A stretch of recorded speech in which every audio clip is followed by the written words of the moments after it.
Prudence au volant, demain matin, les routes du Val-de-Loire devraient être de nouveau verglacées. Tôt ce matin, on a recensé une dizaine d'accidents sur la 85, la 28 et l'A10. Cette nuit, la neige pourrait même faire son retour. Alors, les saleuses sont sorties, exemple sur les routes départementales du Sud Touraine, avec Hélène Chaplet.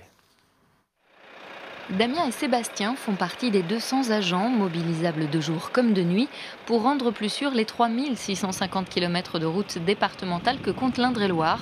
Ce mercredi matin, depuis 7h30, ils ont pour mission de saler les routes secondaires de leur secteur.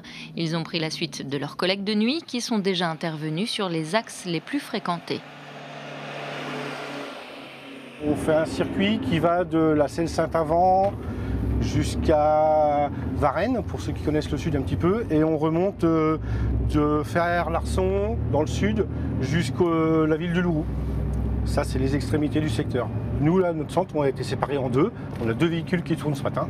Ça permet de saler pour ce matin, pour ceux qui n'étaient pas encore partis, et ça va permettre aussi de tenir un peu le gel pour demain matin, si ça redescend encore un petit peu en température.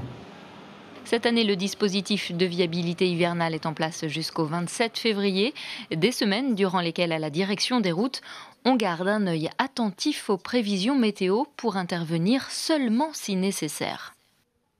Quand la courbe de température bleue rejoint la courbe de température de pointe rosée, on sait qu'il y a un risque ici de glissance et de formation de verglas sur les routes. On a 14 saleuses qui sont répartis sur l'ensemble de nos STA, services territoriaux d'aménagement, qui ont des centres d'où partent nos saleuses pour minimiser au maximum le temps de salage. On scelle parce que c'est quand même de la pollution, donc on essaye de le faire vraiment à très bon escient et de ne pas en mettre plus qu'il n'en faudrait.